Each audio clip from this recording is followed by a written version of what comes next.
I'm not happy, to be honest, about this whole thing. I think that this is degrading the whole experience. It's either too humid, hot, cold, wet, just mildly damp all the time. Ollie looks really uncomfortable now. Tom's going off on a massive rant. Obviously grading here is harder. What do you think Ondra is cheating? Fall off the deep end rant about not using things like knee bars. I mean, don't get me wrong, I do genuinely think like a lot of things are easier.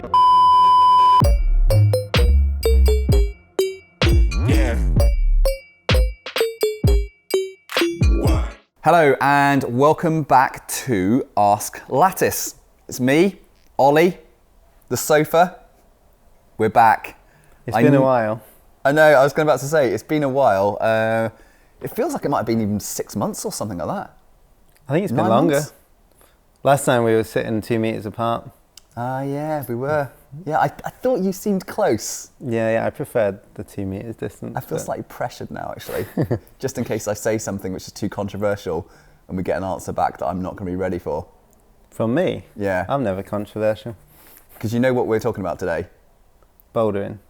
We're talking about bouldering, and we're going to be doing a Tom and Ollie rant. I know you've wanted one of these for at least the last 2 years, where me and Ollie just fully load in on a few topics. Well, no, it's more than a few topics. Quite a few topics that we feel reasonably strong about, and I think we possibly are going to have a few differing opinions on these. So, if you're ready, let's dive in. You ready? What do you want to start with, tall people or e-bikes? I was going to start with e-bikes, actually. E-bikes. E-bikes, fans, ladders, advanced technology at the crag, and when we take these into the bouldering scene. I'm not happy, to be honest, about this whole thing, because I'm just going to put one statement out there. One statement, first of all, to start us off. I think that this is degrading the whole experience, and basically it's now becoming a technology-based game, and I think it's unfair. But if you can afford it, surely it's fine. Well, you say that, but some people can't afford it. Yeah. Like, seriously, what do you actually think about the whole like leaf blowers? I mean, like, we've got people that are taking massive fans to the crag, and I think we should actually talk about this. I mean, I know you're all watching going, Ollie looks really uncomfortable now. Tom's going off on a massive rant, but they are occurring. So I've got a lot of friends that use this sort of kit, and the thing is, I always joke and take the mick out of my friends that take fans, leaf blowers, ladders to the crag, but I'm always the first person to say, can I borrow your fan? Can I borrow your ladder? Can I borrow your leaf blower? Not so much the leaf blower, but I was unsure about it at first because you end up carrying so much in, but having seen how far people carry those bits of kit in and how much of a difference it makes, it is like, I almost feel it makes British grading more normalised because we have to deal with such bad conditions all the time. It's either too humid, hot, cold, wet, just mildly damp all the time. But I always think this kit actually brings it in a bit more in line with, you know, we went bouldering in Colorado. Yeah. It's really dry, it's perfect conditions most of the time, and your skin's always fine. I think it feels more like that when you've got this fan on you, or you're able to go and brush some of the holds that are like really high up, and it just kind of brings it a little bit back in line with grading, because obviously grading here is harder as far as I'm aware. That's controversial itself. Maybe we use that for the next topic. Is British grading harder than elsewhere? Yeah, Actually, we're going to talk about that next, for sure. So e-bikes though, I only know one prolific boulderer that's really going to town with it, and actually what they're using it for, you just wouldn't walk in without them, and I think it's a really, really good idea. It's just, it does make it harder for other people, but if someone buys an e-bike and they commute to work on it, it's kind of good for the environment anyway. So yeah, I'm more into fans and ladders than I am into drones at the crag. And everyone filming absolutely everything. I know we've got to prove what you can do these days, but everyone's always filming everything, which is up to whoever's doing it. But I do think like the difference that makes to conditions having a good fan and a ladder, I'm into it. I don't own one myself yet, but it's because I'm too tight to buy it. But I will probably look at it in the next year or so because I'm fed up of damp holds on peak limestone. Well, I mean, I think... What about fans going on the route? That's been done. Yeah, Andre had a video. Yeah, hanging up on the route. I mean, I'm like a massively sweaty skin person, and I would take fans everywhere if I possibly could. I mean, I'd strap them. If there was a way of doing it, strap it to the wrist so it dries my hand as I climb, I would definitely go for it.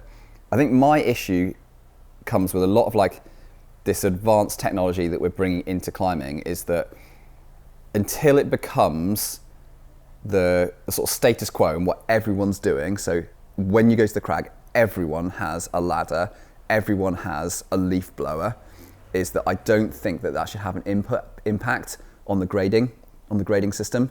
Well, because it's making everything basically easier by doing that, and then that'll change the consensus according to everyone that has these advanced kit, this advanced kit. But then you could say the same with fingerboards and warming up, though, couldn't you? So, or knee But pads. everyone has those now, so I say that's fair game. And if you haven't got one, go to our website. Yeah, I don't know. I just think that if people are willing to put in the tactics, so keep coming back to the people I've climbed with that have all this kit, is I used to take the mick out of them, used to take the piss, and actually they're way better than me tactically. They usually send stuff, and they're willing to carry it in an hour into the crag in the lakes or something like that. And yeah, I mean, I'm psyched when they have it there, so I will offer to carry it. And yeah, I just think that if someone's willing to do it, or someone's willing to put in the time to find the weird knee bar or something, then they get to do it and they get to comment on the grade as they want. It's still free reign, I think, Wild West. But I do And you would give them the grade? I think they should comment on it and the way they feel it should be. Yeah. Because it does make it more in line, I think, but at the end of the day, it doesn't change it like dramatically. It just makes it a bit better. Yeah. Okay. Well, I think we slightly differ on this one. But it is, I mean, you know, as we said at the start. Do you think Ondra is cheating in Margalef? Was it Margalef? He had a fan on. No, so I definitely don't class it as being cheating. Do you think he should have downgraded the route? No. This is what I don't agree with. I don't think that using new tactics that the general population haven't brought in is fair to downgrade something, because if the consensus is that most people aren't using these tools or strategies, then it weights the grading or the sort of, I don't know, the reward that you get from it in the wrong direction, so that you can only have that fair game when you have all of that stuff as well. But I am into if everyone's doing it or the majority is doing it, then we do it. Because it'd be ridiculous to go back and say, oh, well, it's much easier climbing with climbing shoes with, you know, great rubber and a really good design and fit of shoe. So therefore, we've got to go back to the old days of no shoes and they're rubbish. So that's the grading. That's not true. But they should, I think you should be able to comment still. So like, to my hardest boulder that I've done required like a very specific heel hook. And I did it in multiple styles of heel.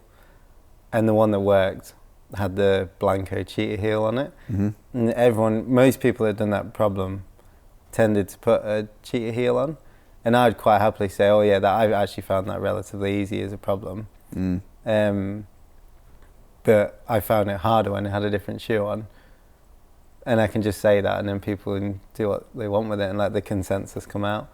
Yeah. But it doesn't. But the consensus with that problem now is that everyone basically does it with that style of heel, because they all know to do it, don't they? Well, exactly. And like if some, they still will take the V13 as well.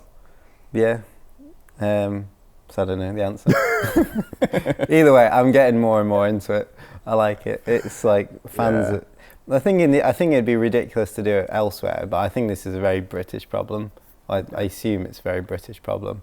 I think Americans probably have fans on quite a bit in, like, say in Squamish. Ah, yeah, Squamish, yeah. Squamish, it's like here, you want a fan on, and I think actually those grades are nails, and then when you have a fan on, it probably makes it more normalised. Here, I think it's the same. go to somewhere like in Spain or America where it's consistent temperatures, I think it's probably a bit easier to be harsh. And I think a fan wouldn't make much difference anyway. So yeah. Right. Ready for knee the next? pads? Knee pads? Yeah, I've got Might as well talk about that bit. I've got knee pads, knee bars. Oh, e-bikes. E-bikes I'm into. They sound amazing. I'm fully behind that. Okay. Yeah. I'm not even going to debate you on that one. Yeah, it looks amazing. I do think it's a good idea. So yeah, knee bars, kind of basically advanced edge case techniques or methods of climbing. How do we feel about using those things? So knee bars, knee scums, really weird use of heels, like Ned Freely style heel use that's really, really advanced. Do we again feel like that is fair game? Should everyone be using it? Is it just ridiculous that everyone isn't doing it? And also likewise, should people be training those techniques in a really reasonably methodical way? I would say, one, it's definitely fair game. It's just the next level of technique. And it's interesting, like with the heel hooks and people that use it all the time, and I'm one of those people, is I think that a lot of climbers actually struggle with it a lot more than they think. So all these really, really strong climbers that don't use them as much tend not to have the hamstring strength or mobility, and they tend to have much lighter legs, which pays dividends on a lot of things. But when it comes to heel hooking, you've got to have that leg strength, and usually people that don't end up with knee problems. And I think it's just makes absolute sense to do that. I mean, we did that interview with Dan Varian last year, and he climbs on his board with bare feet, and it's all about toeing in and using his heels and really learning to use his feet and getting strength. And I was like, makes absolute sense. Look at Charles Albert. And then if you can wear a soft, I don't think you should climb barefoot outside, but then if you can wear a soft boot, your foot's stronger, you can heel hook better, you can toe hook better. So I think most people actually stick with using the same style downturn stiff boots and toeing in, which is a great technique, but they're missing out so much by not getting better at this. And I think they're exactly the same with knee bars. Like, we've given Barrows so much shit for it over the years, which he loves. But effectively, he's just found an easier way of doing it. And I think if people want to do it without knee bars, that's totally fine. Now, I think pilgrimage is a good challenge without knee bars, which is like the classic Malcolm Smith problem in North Wales. But I would never try and do it without it in the first place, or give it a go. And I think that's particularly important, knowing what routes might be getting downgraded in the UK shortly because of that reason. But I think if someone's not been able to find it, then that's their fault. It's the same with shoes, isn't it? Yeah. I mean, I could definitely go off on a full off the deep end rant about not using things like knee bars, but actually becoming a real master at them and transferring it back into climbing. Like, I have exactly the same thing with the fact that, that I really like crack climbing and all the kind of jamming techniques that you can use in, horizontal breaks and then vertical breaks for your hands and your feet. Yes, it's a niche within climbing, but that style of technique, especially if you train it and you work it at a high intensity, transfers across into so much stuff. I mean, just look like an empath that's been repeated recently, and the grade has just been dropping right down as soon as you've got people that are good climbers and they're deploying good technique. Is exactly the same thing as knee bar. It just makes no sense to me at all why people don't look at techniques like this and go, it's clearly a thing, it works in lots and lots of situations. I will train it with a high degree of accuracy, skill, intensity in the wall and become a master at it. Because I just can't see how you would set it up that you would go and try a project outside, especially if it's like a first ascent where you have to be really creative and work out all the different things, and you would have every single tool at your disposal at your grade. Like, why be a V12 boulderer but have V7 knee barring technique or V5 crack climbing technique? It's going to shoot you down just so many times and it will really cause you issues.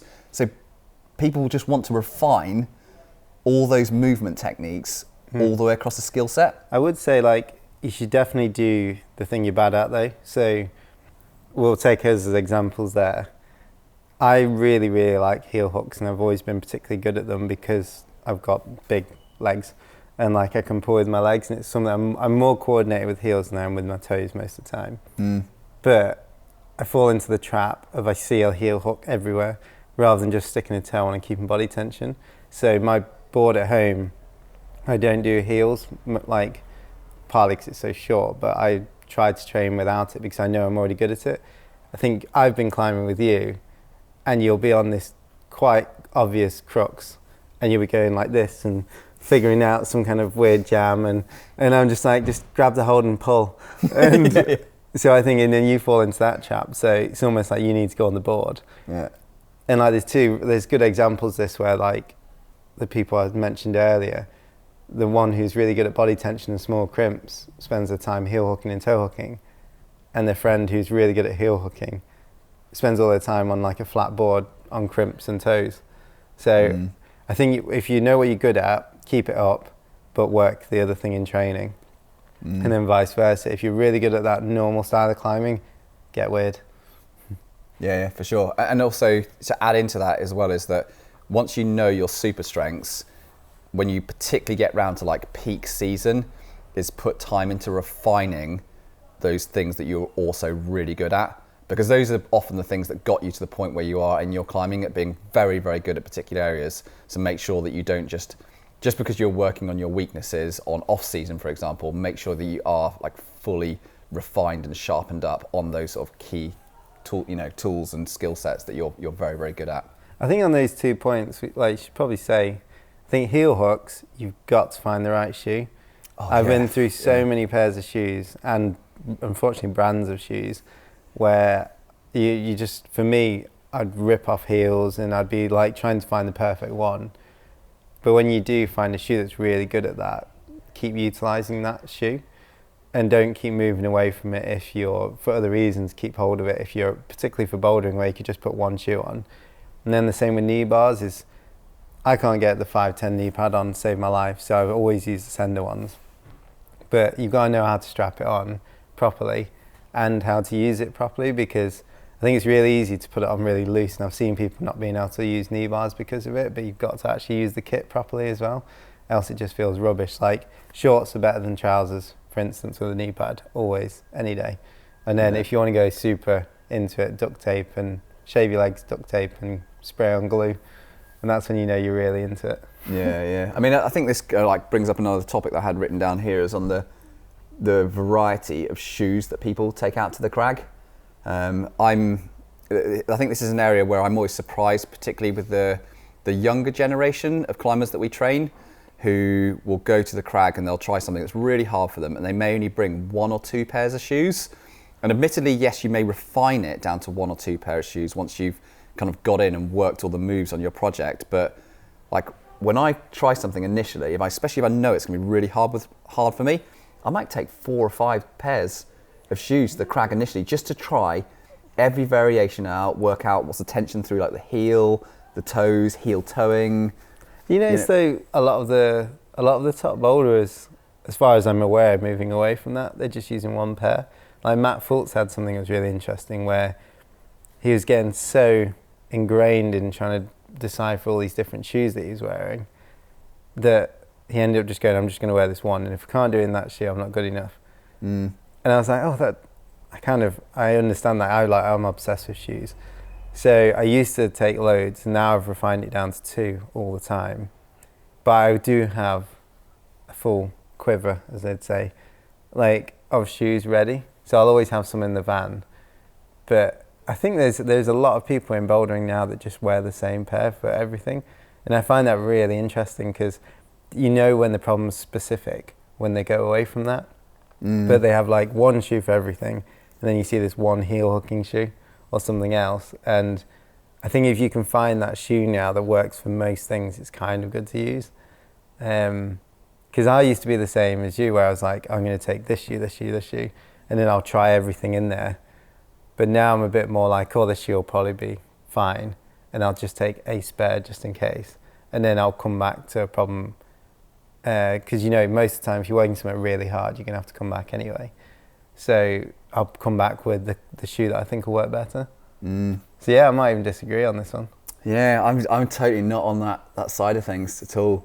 I still feel, but maybe that's because like the difference in the climbing style that me and you have is that I will spend quite a lot more time either in like a vertical slabby terrain or way over in roof terrain, where I think there's a lot of, you can get a lot out of your feet in particularly in those two, just in terms of like the sort of tension that you have across the shoe and everything like that. And I'm very old, so naturally very old school about this. But I don't know. I think it's maybe that just tells us that there are multiple approaches on this, and that I'm biased because I know this works well for me. You use a different technique; it works well for you, and that's maybe what it comes down to. I think you've got to decide how much brain power it's taking. If you go to the crag, analysis by paralysis by analysis. Yeah, exactly. Like if you go to the crag and you know that if you've got a couple of pairs of shoes, you'll be sorted, that's great, and then you can relax. But if you know that if you go to the crag and you've got loads of shoes and you don't know which one to wear and it's going to stress you out, you might as well just get used to using one and being good on it, and then you really know that one well. And I think whatever way works for you, if you stop thinking about it, it'll probably be all right. I think unless you're on the very hardest thing, in which case you're going to go back so you can take another pair, or you can carry loads in because you're going to be working it anyway and try them all out. But I definitely think a brain power bit goes into that. So yeah, if it stresses you out, do the opposite.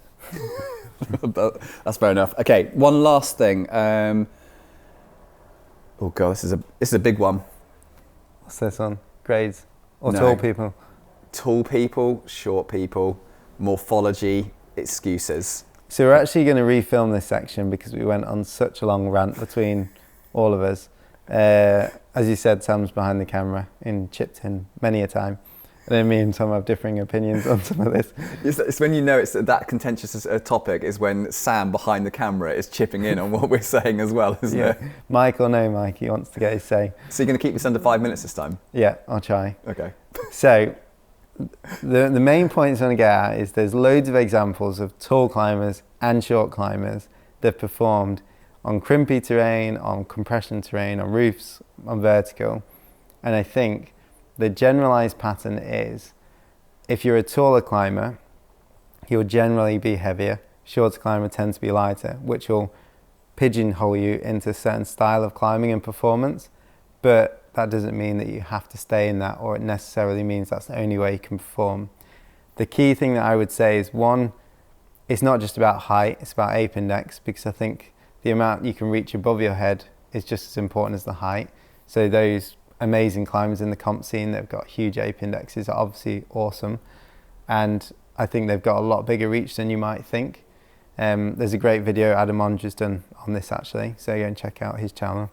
And then also is effectively it comes down to body mass as well versus your strength, and that really is what matters. If you are lighter but you've got the strength to work around it, then it's going to be better. Obviously there's a safe zone, but there's also a performance zone. It doesn't necessarily mean that just because you're lighter you can get better and better.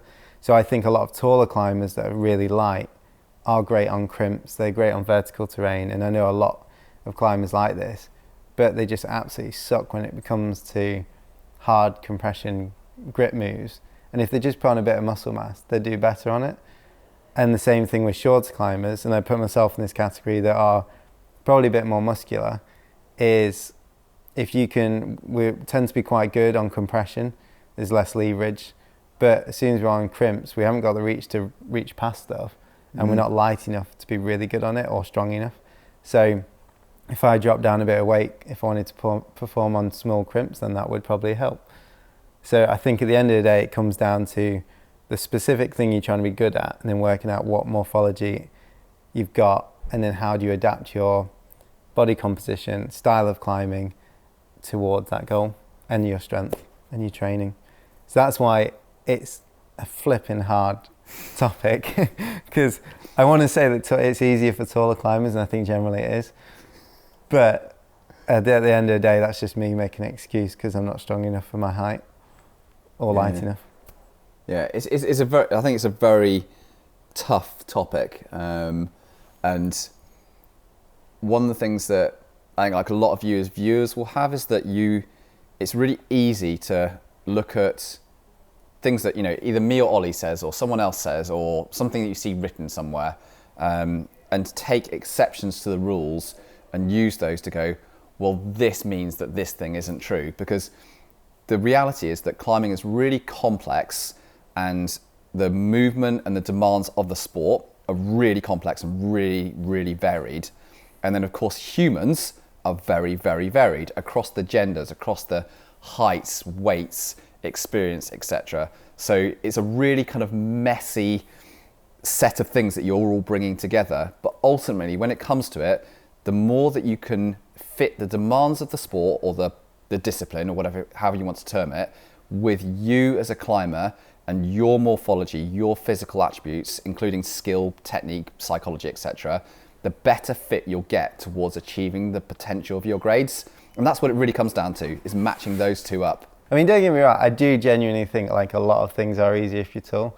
Or like there's less, you're not being eliminated by as many things. So my more rant about it would be, I hate the argument of, oh, Johnny Dawes can do that on grit, or he did that. And it's like, yeah, but a taller climber just reaches from break to break and it's not scary, it's not as dangerous.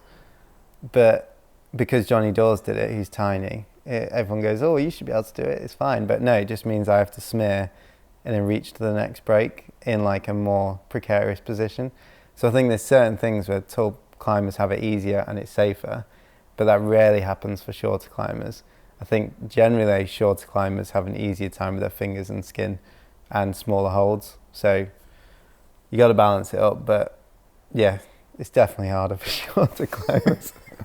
There you have it. Look, see, you still got him making that statement right at the end. Yeah. Yep, keeps coming back down to it. Well, I hope you've enjoyed this little mini extended rant from me and Ollie, taking on a few topics which I think, you know, comes to it, these are talked about at the crag, down the pub, in the cafe, online, and they are important topics for climbing, and they will impact how you perform and how you train. So let us know in the comments below whether you enjoyed this kind of discussion, whether there's any other topics you'd like us to have a look at. We can film more of those at a further date, or we can bring in another member of the Lattice coaching team who might have expertise in that area. And otherwise, don't forget to subscribe to the channel. And if you're listening to this on the podcast, we also have most of these podcasts go out with a blog post on our website as well. So we will see you again very soon.